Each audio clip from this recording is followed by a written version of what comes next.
Friends, good morning. Knowledge today topic వచ్చేసి 8th class biology part 1 cell structure functions mind map. First of all, this is mind map. You understand after lesson is easy understanding methods. Okay, let's start the topic. First point వచ్చేసి prokaryotes. First of all, cell prokaryotes. Prokaryotes లో bacteria, blue green algae.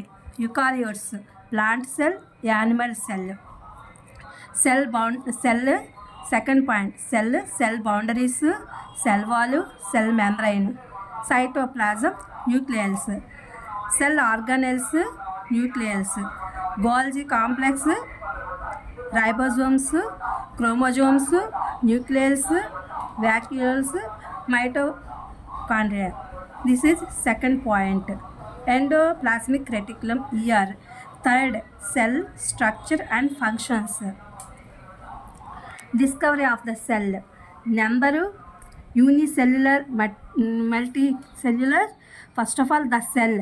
Discovery of the cell. Number, unicellular, multicellular. Shape, round, RBC. Spindle, muscular, long branched nerve cell. Next, prokaryotes, eukaryotes. Parts, plasma membrane, cell wall, cytoplasm, nucleus, vacuoles, plastids, cell organelles.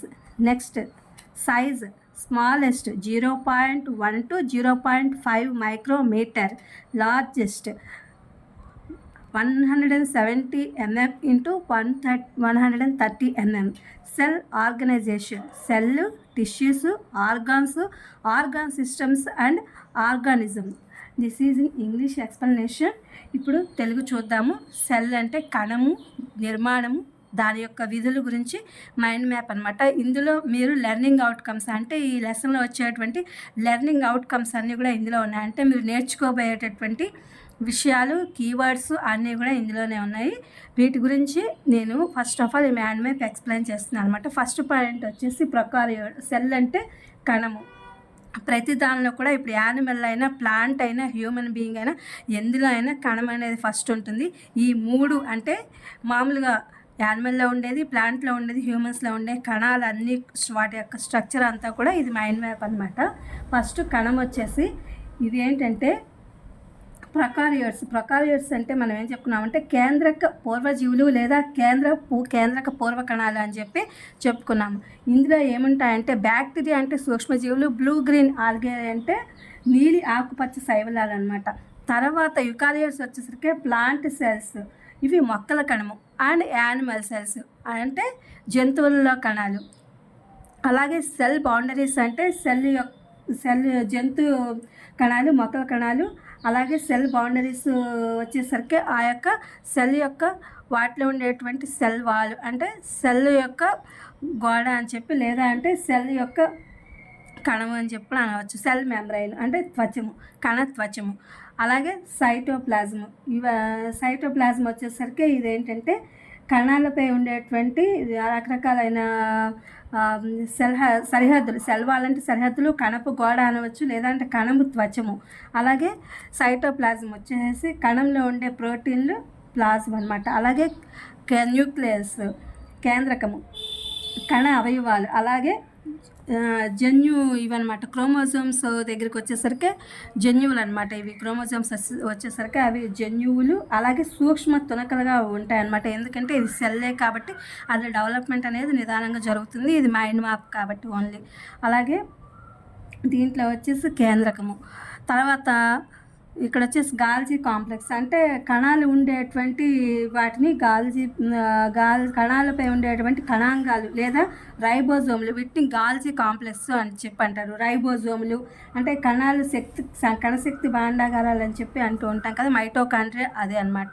Endoplasmic reticulum అవన్నీ కూడా ఉంటాయి. అంటే కణాల విభజన విధానము, వాటికి సంబంధించి కూడా కేంద్రక త్వచము, రిక్తిక, అలాగే అంతర్జీవ ద్రవ్యజాలము అని చెప్పి ఇవన్నీ కూడా సెకండ్ పాయింట్స్ అనమాట. ఎండోప్లాస్మిక్ రెటిక్యులం కానీ, మైటోకాండ్రియా కానీ, వ్యాక్యులస్ కానీ, గాల్జీ కాంప్లెక్స్, రైబోజోమ్స్ ఇవన్నీ కూడా ఉంటాయి. అలాగే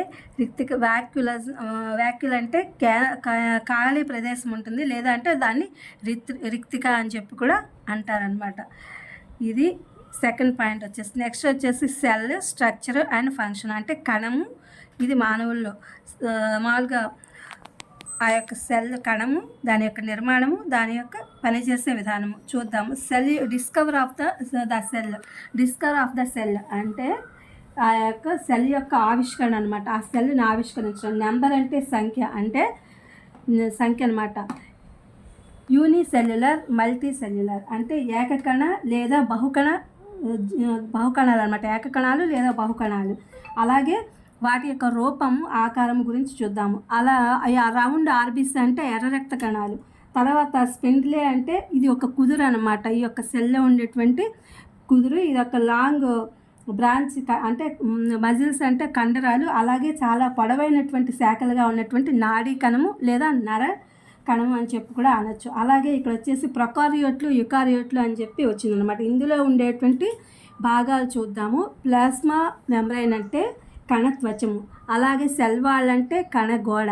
సైటోప్లాజం అంటే కణంలో ఉన్నటువంటి ప్రోటీన్ ప్లాజం అనమాట. Protein plasm. అలాగే నెక్స్ట్ వచ్చేసి న్యూక్లియస్ అంటే మామూలుగా కేంద్రకము. అలాగే వ్యాక్యూల్స్ అంటే అవి ఉండేటువంటి పోషకాలు, వాటిలో ఉండేటువంటి పోషకాలు నిల్వ ఉండే సంచి లాంటిది అనమాట.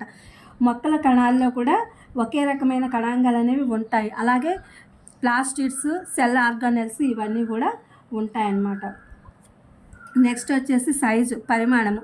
స్మాలెస్ట్ అంటే చిన్న సైజులో 0.1 నుంచి 0.5 మైక్రోమీటర్స్ వరకు ఉంటుంది. అలాగే నెక్స్ట్ వచ్చేసి లార్జెస్ట్ వచ్చేసరికి 170 mm నుంచి 130 mm వరకు ఆ యొక్క సైజ్ అనేది ఉంటుంది. నెక్స్ట్ వచ్చేసి కణ అవయవాలు. అంటే ఈ కణ అవయవాలు వరుసగా ఎలా ఏర్పడతాయి అనేది ఇక్కడ ఇచ్చాడు. కణము, టిష్యూ అంటే కణజాలము, ఆర్గాన్స్ అంటే అవయవాలు, ఆర్గానిక్ సిస్టమ్ అంటే అవయవ వ్యవస్థ, ఆర్గానిజం అంటే ఇది జీవులు అనమాట. ఇది friends today mind map in biology. Cell structure and functions mind map. ఇది జంతువుల్లో, మొక్కల్లో, మానవుల్లో ఉండేటువంటి స్ట్రక్చర్ అనమాట. దీని గురించినటువంటి ఇది తెలుసుకుంటే మొత్తం అన్నీ ఆ లెసన్లో ఉన్నవన్నీ మనకు అర్థమవుతాయి. ఫస్ట్ ఇది అర్థం అవ్వాలని నేను దీన్ని వీడియో అప్లోడ్ చేస్తున్నా పార్ట్ 1గా. Please my channel like, share, subscribe and comment. Thank you for watching. Thank you for your support.